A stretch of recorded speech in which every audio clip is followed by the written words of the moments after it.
하나님을 시험하지 말라, 이런 제목으로 마태복음 말씀을 대하도록 하겠습니다. 지난 시간 우리가 예수님의 첫 번째 시험을 살폈습니다. 사탄이 행하는, 마귀가 행하는 첫 번째 시험의 핵심은 하나님의 자녀의 가치가 먹는 것으로 결정되지 않는다. 하나님 자녀의 가치는 하나님의 뜻을 행하고 뜻을 깨닫고 행하는 것으로 결정이 된다. 이것이 첫 번째 시험이 지니는 의미였습니다.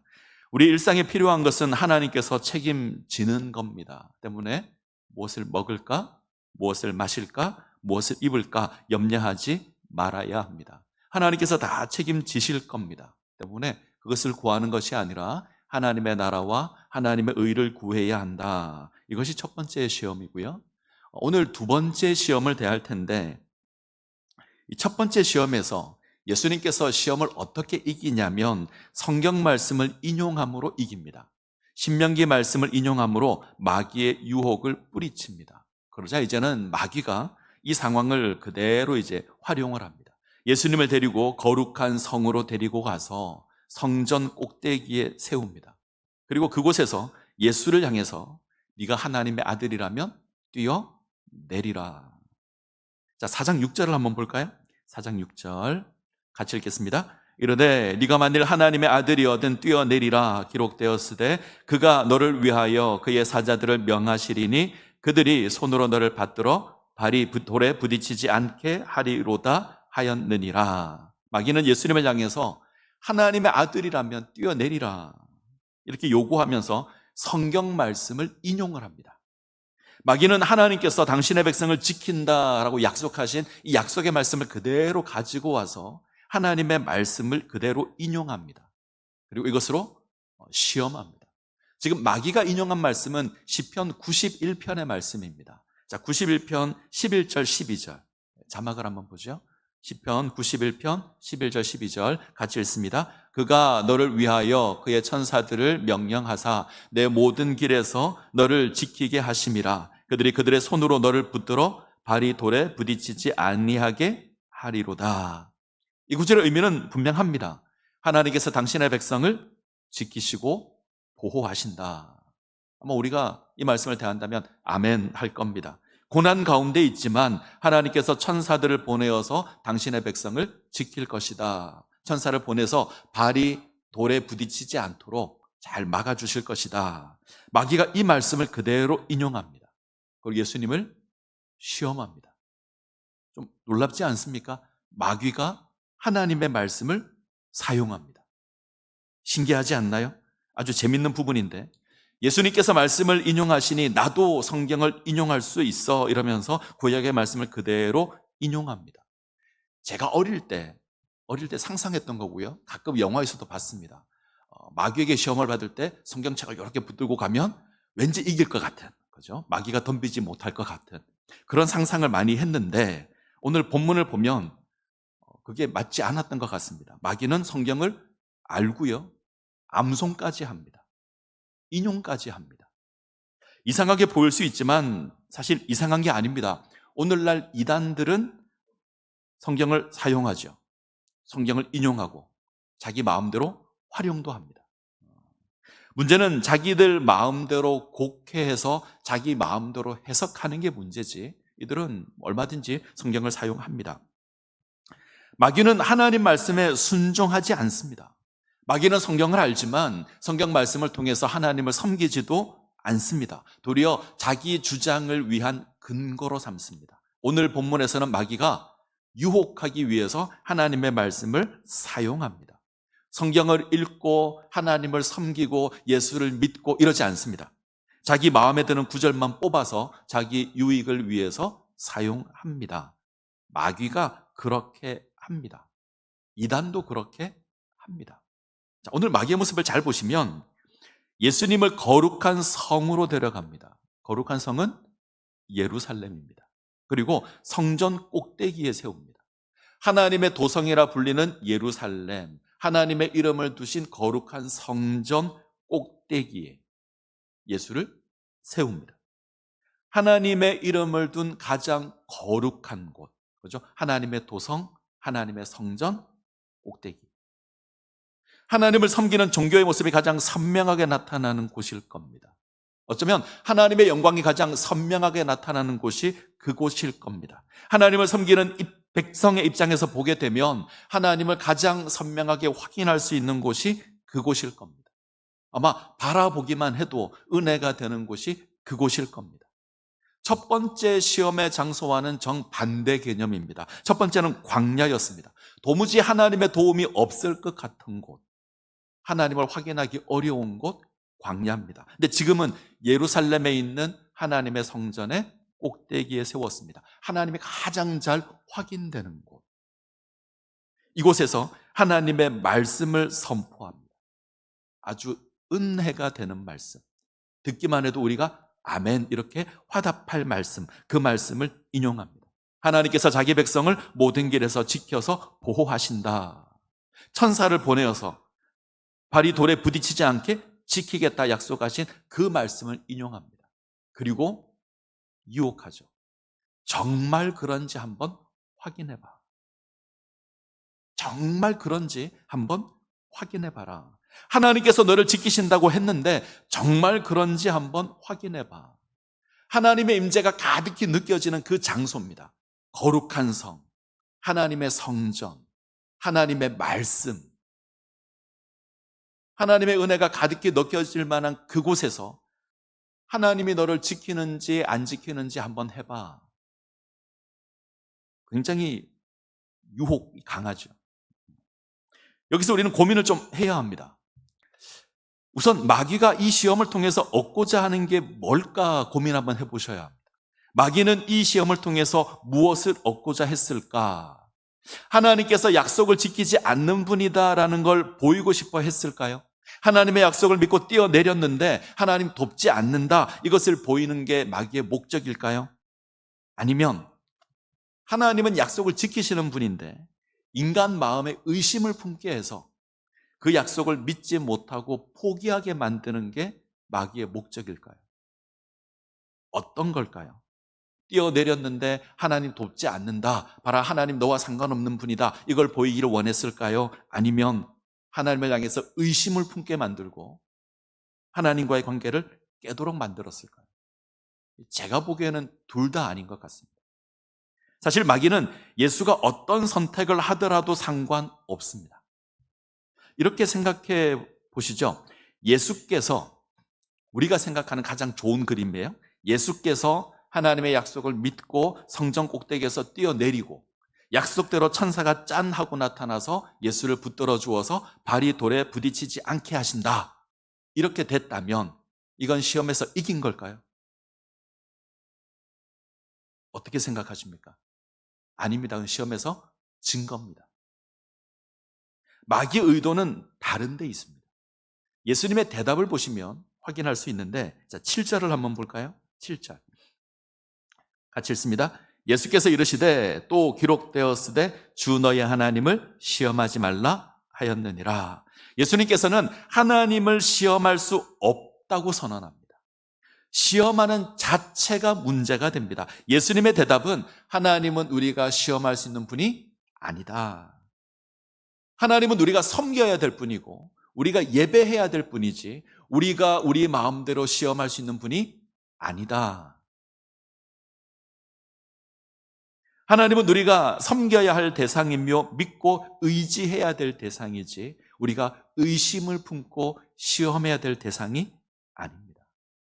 첫 번째 시험은 부름을 받은 우리 신분에 관한 것이었습니다. 하나님의 아들이라는 화려한 신분을 가지고 있는데 우리에게 주어진 상황이 배고픔입니다. 그래서 어떻게 하나님의 아들이 배고픔에 처할 수 있느냐? 그것은 옳지 않다. 네가 걸어가야 될 길은 화려하고 거창한 길이다. 배고픔을 벗어나서 배부름을 쫓으라. 이게 첫 번째 시험이었습니다. 우리 신분을 향한 시험이죠. 두 번째 시험은 비슷하지만 조금 다릅니다. 심판의 기준이 하나님입니다. 하나님을 오해하도록 하는 시험, 하나님을 오해해서 하나님을 거역하도록 하는 시험. 그래서 하나님 연상시킬 만한 모든 것들을 다 동원시키는 겁니다. 하나님의 거룩한 성, 하나님의 성전, 하나님의 은혜로운 말씀, 이거 다 동원해서 하나님과의 관계를 흔드는 겁니다. 하나님의 거룩한 성입니다. 하나님의 임재가 가득한 성전입니다. 여기에 은혜가 되는 말씀을 선포합니다. 분위기만 봐도 우리는 아멘 이러고 고백할 겁니다. 이때 마귀가 속삭이는 겁니다. 하나님이 정말 너를 돕는지 안 돕는지 한번 확인해봐. 많은 사람들은 여기서 뛰어내려서 하나님의 도움을 경험하는 것을 믿음이라고 생각할 겁니다. 정말 그렇게 되나 해보자 이러고 뛰어내리는 걸 믿음이라고 생각할 겁니다. 그리고 내가 하나님 말씀대로 뛰어내렸더니 하나님 정말 천사를 보내어서 나를 지켜주시더라 이렇게 고백할 수 있는 것이 훌륭한 믿음이라고 생각을 합니다. 우리는 그렇게 생각합니다. 근데 예수님은 아닙니다. 예수님의 대답은 시험하지 말라는 겁니다. 하나님은 시험의 대상이 아니십니다.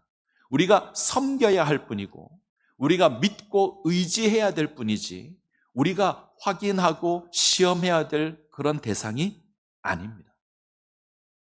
마귀의 유혹에 예수님께서는 신명기 말씀을 인용하여서 하나님을 시험하지 말라 선언합니다. 하나님은 시험의 대상이 아니라 경배하며 섬겨야 할 대상입니다. 자, 내용을 조금 확인해 보죠. 신명기 말씀을 보겠습니다. 신명기 6장 16절에서 17절. 자, 같이 읽겠습니다. 너희가 마사에서 시험한 것 같이 너희 하나님 여호와를 시험하지 말고 너희 하나님 여호와께서 너희에게 명하신 명령과 증거와 규례를 삼가 지키며. 예수님께서 인용하신 말씀은 신명기 6장 16절입니다. 말씀의 배경은 마사입니다. 마사는 광야를 거닐 때 이스라엘이 하나님을 거역했던 가장 대표적인 사건이 이 마사 사건입니다. 마사에서 하나님을 시험한 것 같이 하나님을 시험하면 안 된다. 하나님을 시험하지 말고 하나님의 명령과 증거와 규례를 지키고 하나님 앞에 정직한 삶을 살아야 한다. 모세가 권면합니다. 자, 시험한다는 게 뭐죠? 시험. 우린 어떨 때 시험하죠? 시험하는 건 일단 확인하는 겁니다. 어떤 수준인지 보겠다는 겁니다.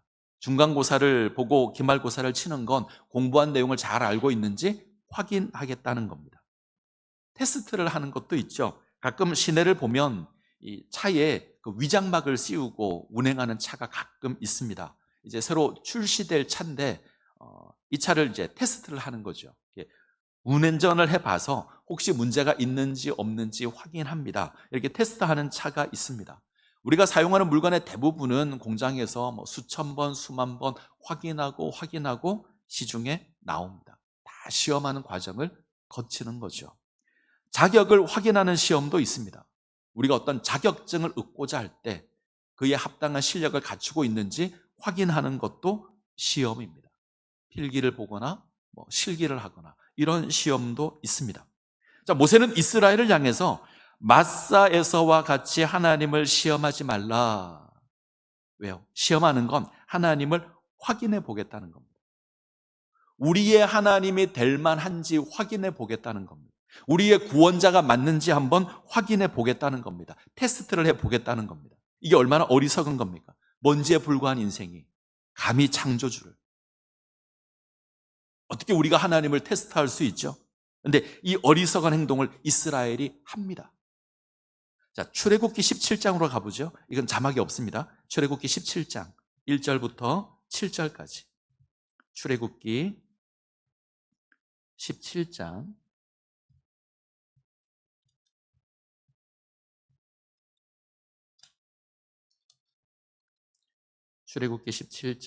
1절부터 7절까지 구약성경 107페이지 있습니다. 구약성경 107면 출애굽기 17장 1절에서 7절까지 말씀을 교독하겠습니다. 1절 제가 읽습니다. 이스라엘 자손의 온 회중이 여호와의 명령대로 신 광야에서 떠나 그 노정대로 행하여 르비딤의 장막을 쳤으나 백성이 마실 물이 없는지라.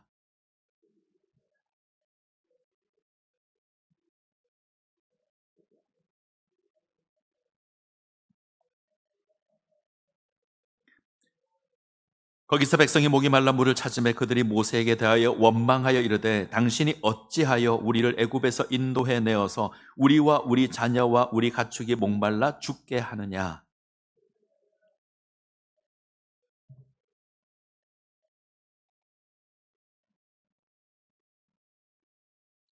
여호와께서 모세에게 이르시되 백성 앞을 지나서 이스라엘 장로들을 데리고 나일 강을 치던 내 지팡이를 손에 잡고 가라.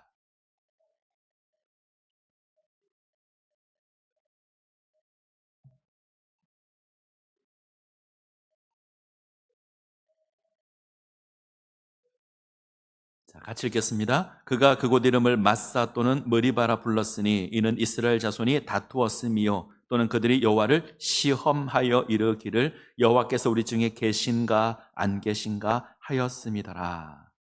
자, 출애굽기 흐름을 이해하는 게 조금 중요합니다. 출애굽기 14장에 홍해 사건이 있습니다. 하나님께서 홍해를 가르시고 이스라엘을 구원하십니다. 그리고 15장을 가면 마라라고 하는 곳에 갑니다. 마라의 뜻은 쓰다, 고통 이런 뜻인데 상했다, 썩었다 이런 뜻도 있습니다.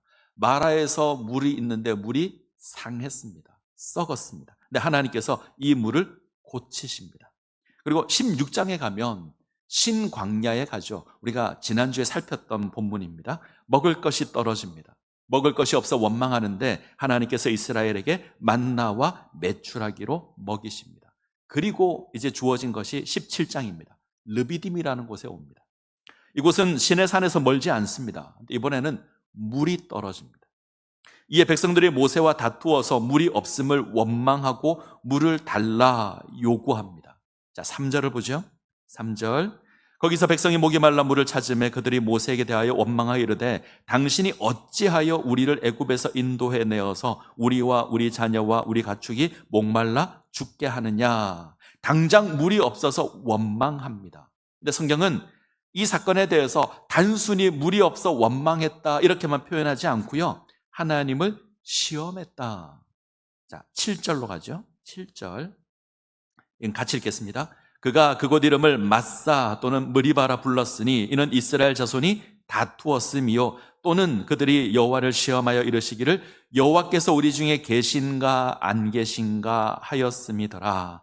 이스라엘이 하나님을 시험합니다. 뭐라고 시험하죠? 하나님이 우리 하나님이 맞는가 시험합니다. 하나님이라면, 우리 하나님이라면 물을 줘야 하는 거 아닌가? 우리를 구원한 하나님이라면 우리에게 어려움 없어야 되는 거 아닌가? 지금 이스라엘은 물을 주는 것으로 하나님을 시험합니다. 조금 확대시키면 고난이 제거되는 것으로 하나님을 확인하려고 합니다. 우리가 만나 사건을 살폈는데 하나님께서 만나 사건을 허락하신 이유가 뭐죠? 삶의 가치를 먹는 것에 두지 말라는 겁니다.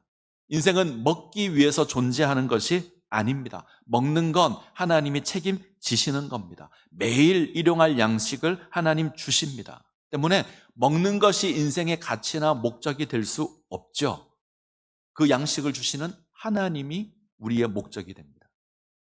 우리는 그 하나님의 뜻이 무엇인지 깨닫고 하나님을 섬겨야 합니다. 이것이 만나가 주는 사건인데 이스라엘은 이 사건을 어떻게 이해하냐면 하나님은 우리의 필요를 채우는 분이다 이렇게 생각합니다. 하나님께서 우리 삶을 인도하고 채우신다면 우리 삶이 형통해야 한다. 하나님은 우리 삶을 형통하게 만들고 필요한 것 채워주고 부족한 것이 없게 만드는 분이다. 이스라엘은 이렇게 생각합니다. 지금 이스라엘은 놀라운 하나님의 역사를 직접 목격하고 있습니다. 하나님 10가지 재앙을 내려서 애굽을 심판했습니다. 홍해를 가르고 당신의 백성 구원했고요. 애굽의 군대를 수장을 시켰습니다. 마라의 쓴물을 바꾸시고 얼마 전부터는 만나를 먹였습니다. 이 생생한 경험을 지금 이스라엘이 하고 있습니다. 그들이 눈을 들어보면 구름 기둥이 있고 불 기둥이 있습니다. 지금 이스라엘이 광야를 걷고 있는데 광야는 낮은 뜨겁고 밤은 춥습니다. 요즘 우리가 폭염을 경험하고 있잖아요. 폭염을 인해서 사람이 몇 사람 죽을 정도로 그렇게 우리는 뜨거운 그런 시간들을 보내고 있는데 이스라엘은 훨씬 더 뜨겁습니다.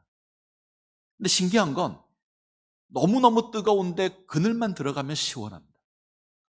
정말 신기합니다. 뜨거운데 그늘만 들어가면 시원합니다. 하나님께서 구름 기둥을 허락하셔서 이스라엘을 지키십니다. 시원하게 하십니다.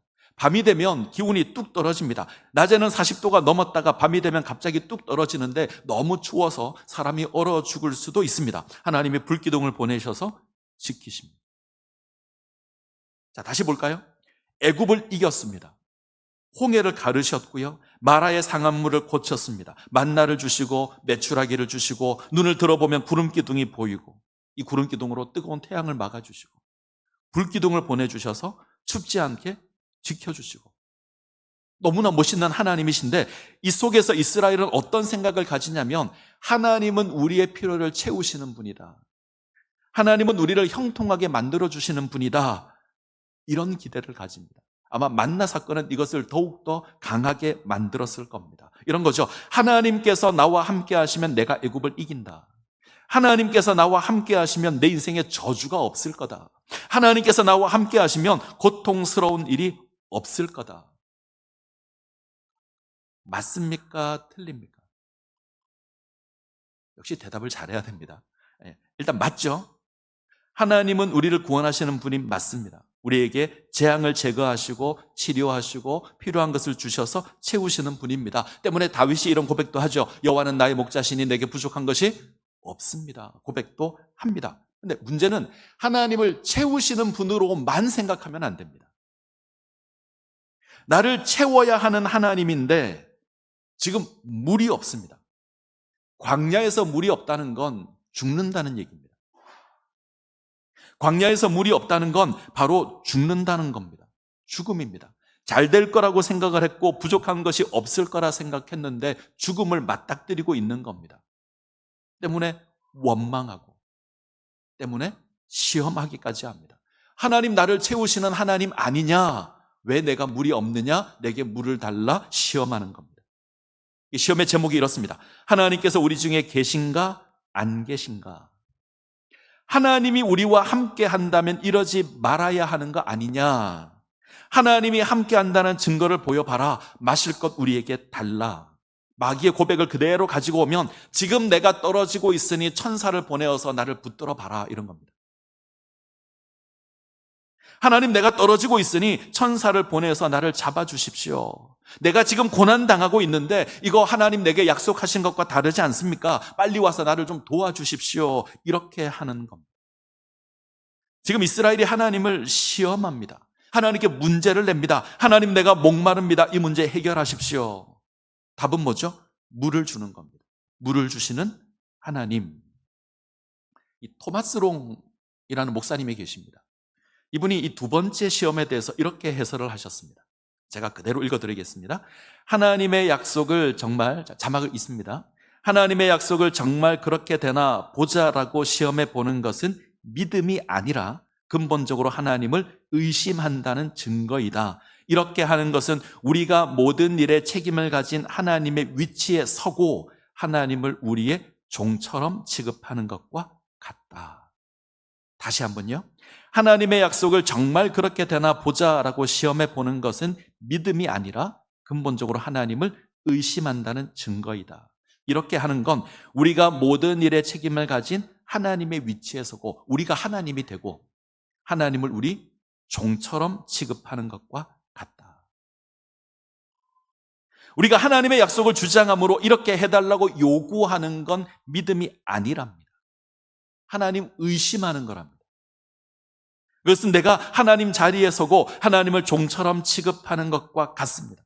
하나님은 우리가 시험하고 테스트해야 될 분이 아닙니다. 우리가 섬겨야 할 분입니다. 우리가 부려야 될 종이 아닙니다. 우리가 하나님을 섬겨야지 하나님이 우리를 섬기는 게 아닙니다. 이건 이해가 되시죠? 우리가 하나님을 섬겨야지 하나님께서 우리를 섬기는 게 아닙니다. 근데 우리가 어느 순간 자꾸 하나님을 종처럼 부리려고 합니다. 하나님께서 애굽에 430년 종살이에서 건져내었습니다. 구원의 하나님이십니다. 애굽을 향하여 나일강을 피로 바꾸신 하나님인데 이스라엘을 향해서는 마라의 썩은 물을 고치십니다. 치료하시는 하나님이다 선포하십니다. 만나를 주십니다. 공급하시는 하나님이십니다. 우리의 모든 것을 채우실 그 하나님이십니다. 하나님 왜 이렇게 하시냐면 하나님 어떤 분인지 이스라엘이 깨닫고 하나님을 섬기라는 겁니다. 하나님의 백성으로 세워지라는 겁니다. 때문에 내가 만나를 주는 것으로 내 계명을 지키는가 안 지키는가 내가 시험하겠다 말씀하셨습니다. 근데 어리석은 인생은 어떻게 생각하냐면 하나님이 나를 섬긴다고 생각합니다. 나를 섬기는 하나님, 나의 문제를 해결하는 하나님, 하나님은 알라딘 램프에 진이 받게 되지 않습니다. 내가 필요한 소원을 이야기하면 그것을 들어주시는 하나님. 신앙은 나의 뜻을 하나님의 이름으로 이루는 게 아닙니다. 신앙은 나를 통해서 하나님의 뜻이 이루어지는 겁니다. 이걸 바꾸시면 안 됩니다. 신앙은 나의 뜻을 하나님의 이름으로 이루는 게 아닙니다. 하나님의 뜻을 나를 통해서 이루는 겁니다. 우리가 주기도문으로 늘 고백하는 것이 이거잖아요. 우리의 이름이 거룩하게 되는 것이 아닙니다. 하나님의 이름이 거룩하게 되는 겁니다. 우리의 나라가 세워지는 것이 아니라 하나님의 나라가 세워지는 것이고, 우리의 뜻이 이루어지는 것이 아니라 하나님의 뜻이 이 땅에서 이루어지는 겁니다. 나의 이름이 드러나고 나의 나라가 세워지고 나의 뜻이 이루어지는 것이면 하나님이 우리의 종이라는 겁니다. 알라딘의 램프가 되는 겁니다. 우리는 신앙생활하면서 너무나 착각할 때가 많습니다. 나를 세워주시는 하나님, 나의 소원을 들어주시는 하나님, 나를 만족해 하시는 하나님, 하나님을 나의 목적을 위한 수단처럼 생각합니다. 이런 생각을 하고 있는데 기대와 다른 하나님이 주어집니다. 물을 안 주십니다. 그러면 의문이 생기죠. 왜 하나님은 나를 어려움에 내버려 두시는가? 왜 하나님은 나에게 목마름을 허락하시는가? 왜 하나님은 우리에게 세월호 사건을 허락하시는가? 왜 하나님은 우리에게 재앙을 허락하시는가? 우리는 이 의문들 앞에 답을 지니지 못합니다. 이론적으로는 답을 할 수 있을지 모르지만 우리가 이 고난의 자리에 세워지면 우리가 당황하고 물음표를 지닐 겁니다. 왜요? 우리는 하나님을 나를 만족시키는 분으로 생각해서 그렇습니다. 이해가 안 되는 겁니다. 이때 마귀가 속삭이죠. 하나님을 시험해봐. 하나님 너를 지키신다 그랬는데 한번 뛰어내려봐. 하나님께서 천사를 명해서 길에서 너를 보호하신다, 지키신다 하지 않았느냐? 한번 뛰어내려봐. 하나님 오해하게 만드는 겁니다. 우리는 어리석게도 그 오해, 그 요구에, 그 시험에 귀를 기울일 때가 많습니다. 하나님을 조종하려고 합니다. 광야 이스라엘이 그랬습니다. 그래서 넘어졌습니다. 하나님의 백성이란 신분으로 부름을 입었는데 그들은 주어진 광야의 고달픔을 인해서 끊임없이 하나님을 시험했습니다. 하나님을 괴로움을 주시는 하나님, 고달픔을 주시는 하나님, 목마름을 주시는 하나님, 그렇게 이해했고 불평과 불만을 쏟아내었습니다. 그리고 결국 어떻게 하죠? 자기가 원하는 신을 만듭니다. 신의 산에서 금송아지 만들어서 이것이 우리를 구원해낸 여호와 하나님이다. 이것이 세 번째 시험입니다. 다음 주에 볼 겁니다. 다음 시간에 볼 겁니다. 자, 시편 91편은 하나님을 의지하는 백성을 하나님께서 지키시고 보호하신다는 하나님의 신실하심에 대한 찬양입니다. 마귀가 인용했던 그 말씀이 시편 91편인데 91편은 하나님을 의지하는 백성을 하나님께서 지키시고 보호하신다. 우리 하나님 신실하신 하나님이시다.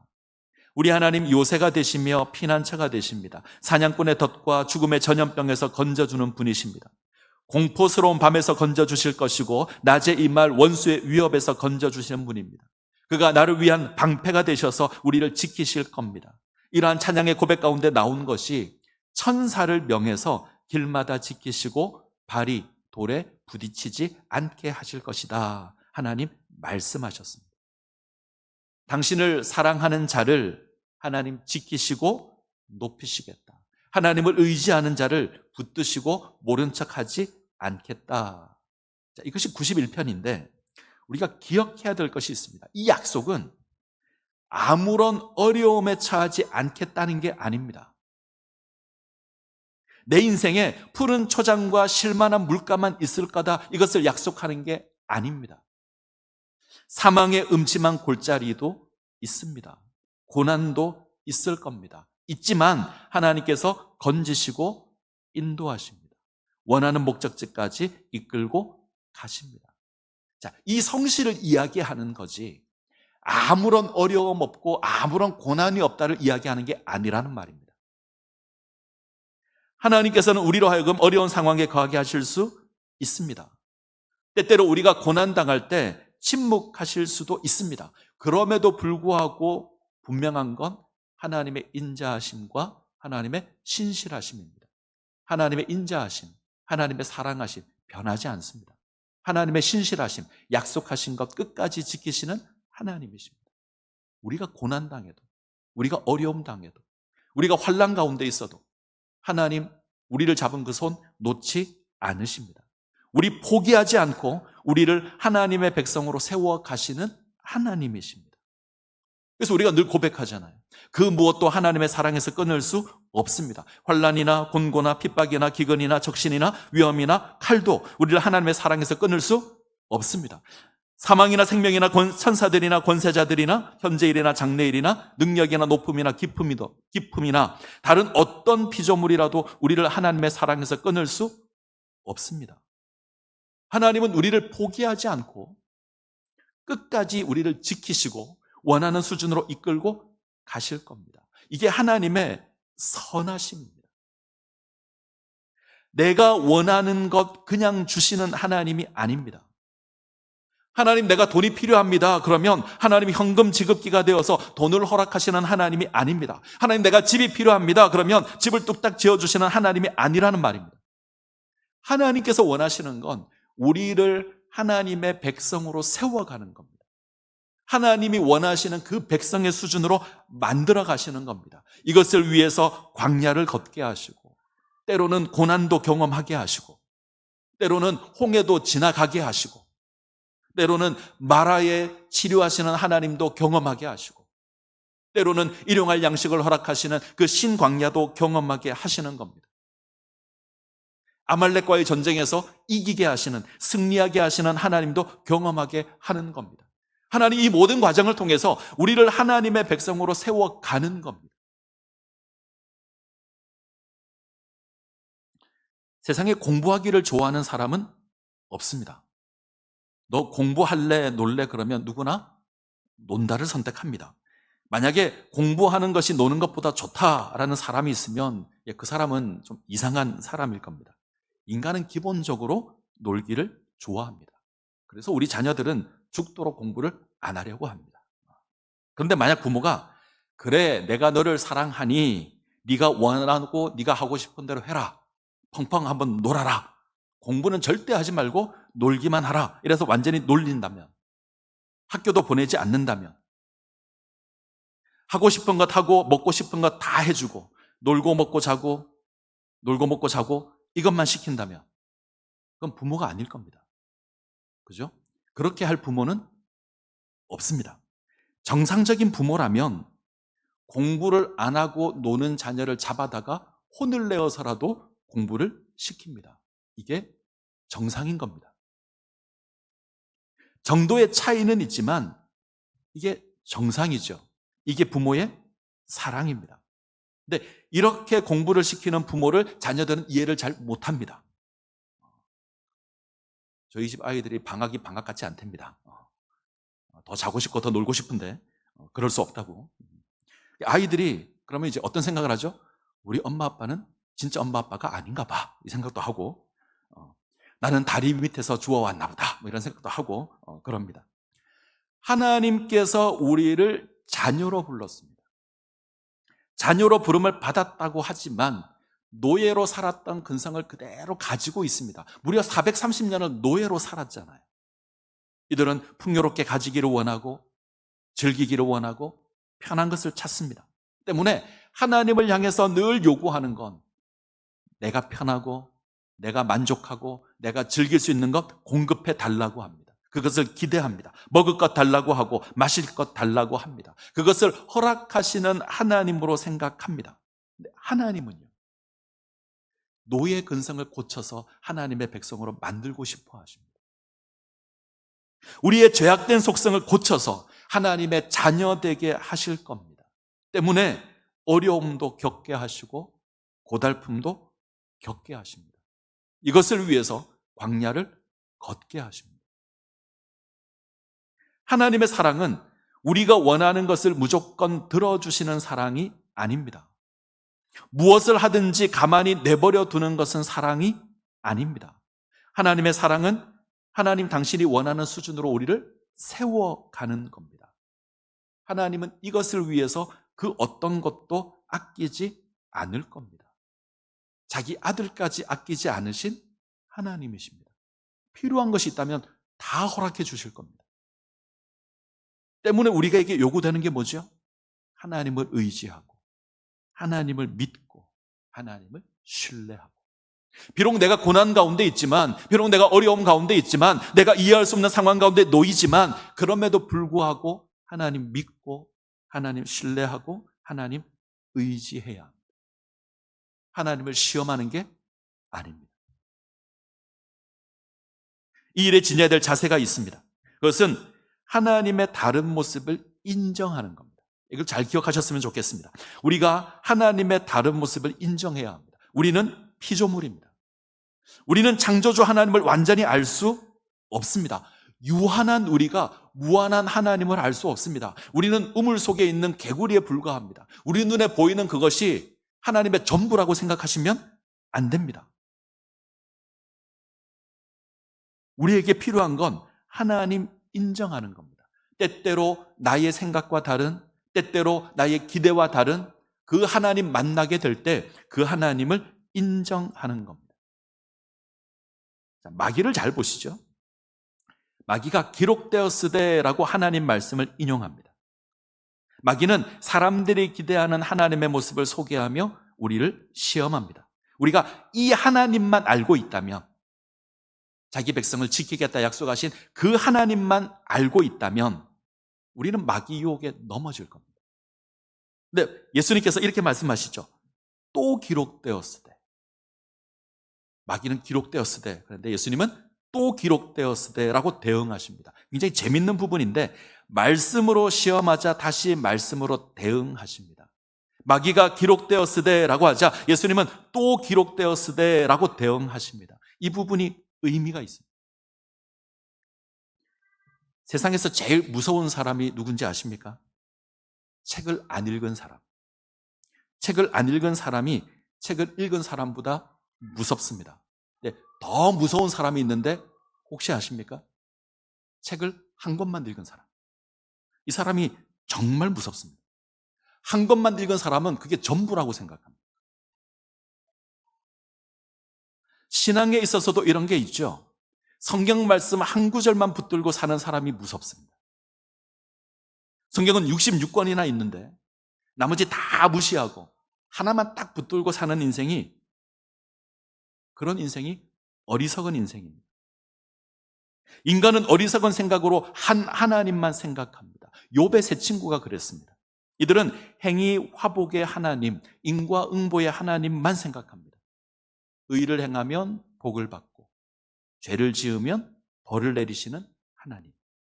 그 눈으로 욥을 보면 욥은 죄인일 수밖에 없습니다.